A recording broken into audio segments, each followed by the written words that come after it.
Welcome to 1000 PS, welcome to their HQ here in Austria, and this is Yamaha's new MT-09 SP.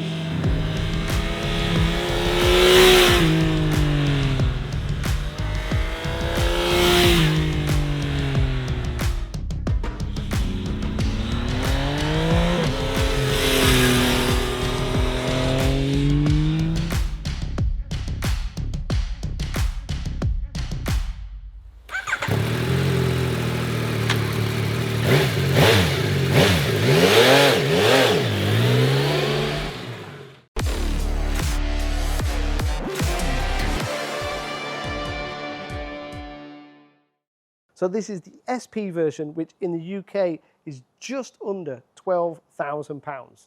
So we've got that familiar three-cylinder triple engine, which is 119 PS at 10,000 RPM with 93 Newton meters of torque at just under 8,000 RPM. A lovely torquey triple engine.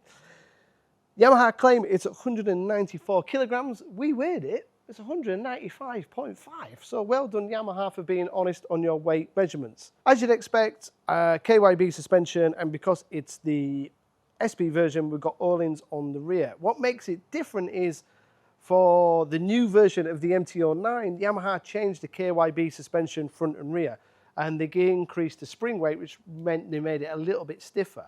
For the SP, it's stiffer still, and instead of having KYB on the rear, we've got a fully adjustable Öhlins rear. So now we've got a slightly stiffer front, now fully adjustable, Öhlins on the rear, completely fully adjustable. For the SP, which from memory is another £1,700, we get keyless ignition, which is why we've got the key fob here so we don't lose it. We've got the improved suspension that we spoke about. We've got an extra track mode. And we've also got these Brembo Stylema calipers. Now they're still gripping the same discs as the MT-09, but now we've got lighter calipers that have got a bigger surface area, which should improve the braking performance, hence the reason the forks have gone a little bit stiffer. For the new MT-09 and MT-09 SP, we've got the new looks, we've got the new seat shape, we've got the new tank, we've got the new electronics, we've got the new switchgear. We've got a full 6-axis IMU, which means we've got multiple rider modes, which are reasonably easy to tailor. This has had a few accessories thrown at it, so we've got a slightly different seat, and we've got the Akrapovic N-Can, which is Euro 5+, which means, sadly, we can't take out the baffle. The baffle's always in. So we've got brand new Bridgestones to give it a level playing field, and the verdict is not just going to be from me, it's going to be from my colleagues here at 1000 PS. Because we've all had the opportunity to ride this bike over the last few days in the perfect roads and perfect scenario here in Austria. The roads are just epic. I've always liked the Yamaha MT-09. I've always liked this triple engine. I've always found it fun and enjoyable to ride. I think the previous bikes were a little bit soft and maybe not as sporty, but the latest SP version is really sporty. It's really agile. It's really good fun to ride. I don't think it's got the power of some of the competition, but you don't really miss that on the road. It's got such lovely torque, it's got such lovely low down drive. The brakes are really strong, you can make full use of those stylemas. But it's just incredibly easy to ride and really, really agile. I was really impressed by how sporty this chassis is. I wasn't expecting it to be as sporty as it is. Could you take it on track? Without question, without doubt. You could so easily take this bike to any track in the UK and have some great fun. The electronics are really, really impressive. So you've got a full 6-axis IMU. You can tailor and trim the rider aids to how you want to, but it also knows when the bike is trying to wheelie, when you're trying to do something. So the TC is not too intrusive. The ABS is not too intrusive. The slide control is not hesitant. It's really smooth. It's kind of like the electronics of an R1 almost. It is really that good for this middleweight class, and I guess that's why it's one of the most expensive in this category. The electronics are really superb, and the way you can get into the dash and change and play things, it's reasonably intuitive, and you can change the theme and the format. But for me, it's not just the electronics, it's a lot about the chassis, and I can feel the real difference between the standard bike and the SP. It's much, I wouldn't say firmer, it's just gives more feeling. It's not solid like a super stock bike or a race bike on the road. It's still easy to ride around town. It still takes over imperfections really easily. But when you want to be sporty, when you want it to be agile, it just holds itself better in the corner. It holds itself better in the chassis when you're asking a lot of the bike. The way it turns is just a little bit easier with the SP model. But that's what I think of the bike. Let's see what the rest of my colleagues think, who vary in sizes, weight, and experience and speed. Are they going to like it as much as me? What I really like about the MT-09 SP is the fact that the way the bike looks and feels, the promise it gives off, it actually delivers on that, because it's a beautiful motorcycle that's also well put together in the details. The paintwork, even on smaller parts, the swing arm, the frame, it all looks good, and then it also feels good. And that's also because there's now a bit of experience from Yamaha built into it, and so you end up with a really nice and really solid motorcycle. And the engine power, well, yeah, of course, if you compare it directly to significantly more powerful four-cylinder bikes, it does fall off a little bit. But if you just ride it for what it is, in the saddle, it feels sporty and zippy and relaxed.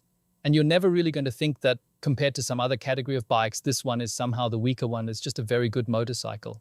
The MT-09 SP is a really fantastic machine with a touch of luxury to it because everything just comes together so nicely. It's all extremely well done, really well equipped, well built, and like I said, beautifully tuned overall.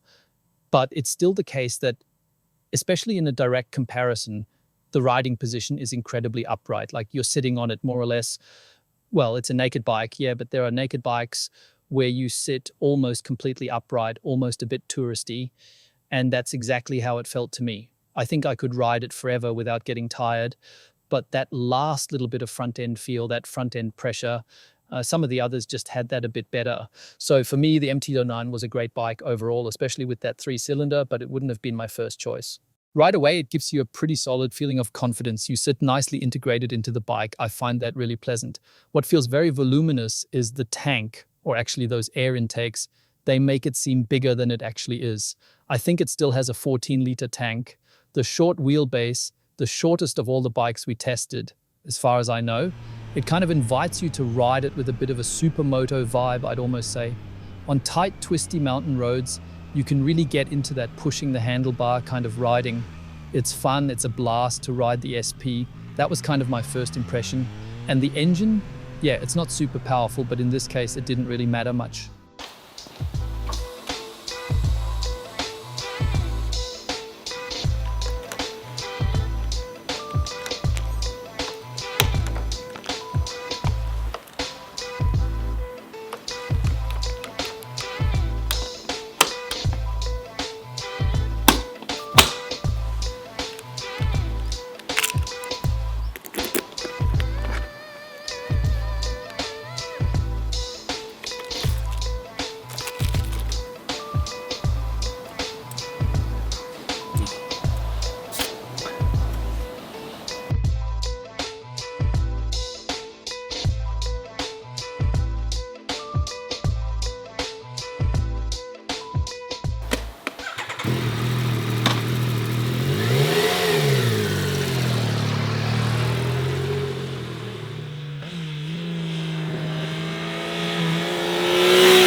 I found that even though the power is a bit lower compared to others, it still felt really strong, really sporty.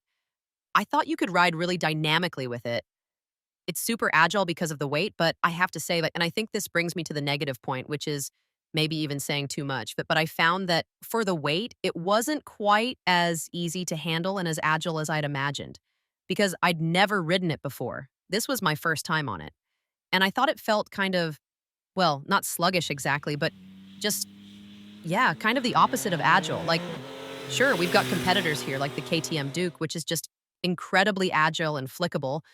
And the MT was it kind of felt stretched out and a bit more stubborn in that regard. I had the feeling, and it wasn't really front of mind, but I didn't get the impression that it was significantly lighter or anything. I think the CP3 engine in the MT-09 is actually one of the most perfect engines for country roads that you could imagine.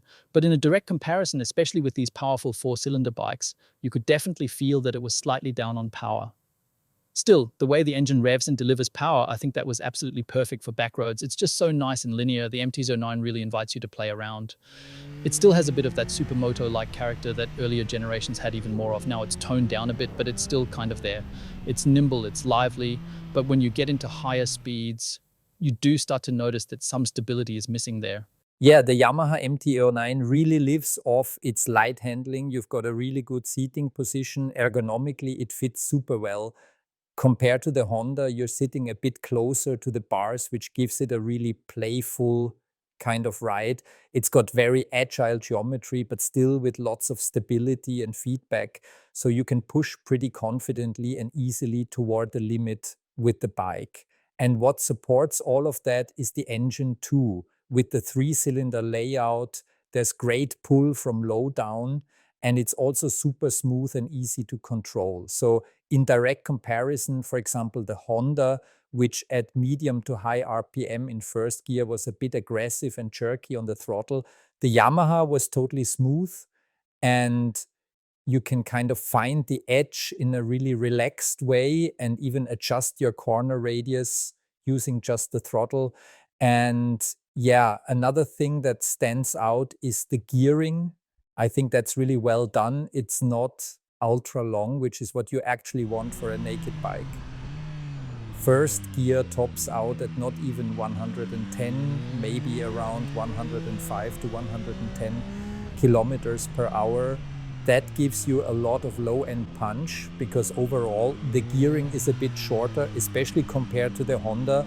That makes the bike super lively and agile. It's got a really broad, usable power band, very wide RPM range you can play with, and the engine's running smoothness is really impressive, barely any vibration. The triple is super characterful, even in terms of sound and feel.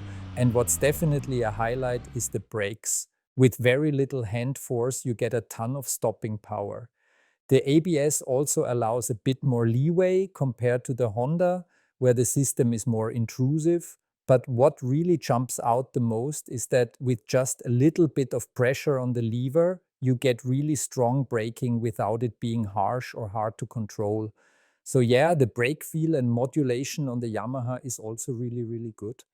There's going to be lots of interesting discussions, hopefully, below. Is it worth going for the standard bike, or is it worth spending that £1,700-ish and going for the SP? The SP certainly looks impressive, and I think you can definitely feel the difference with the suspension compared to the standard model. But is that worth the £1,700 upgrade? The brakes are definitely stronger and look better. But I guess that's going to be a question and debate that we have below. For me, what Yamaha have done is just carried on all those excellent qualities of the standard MT-09. The engine didn't really need a lot doing to it. It's powerful, it's torquey, it sounds good, it's smooth, the fueling's excellent. The chassis now can match that engine. The electronics are also excellent. The only kind of downside for me is maybe the switch gear is a bit complicated and it is getting a little bit pricey compared to the competition. But let's see what you think below. Is £1,700 too much for the SP over the standard bike? Should it be less? Should it be more? Where does it sit in the competition? What do you think is the verdict and what do you think is the competition to the SP?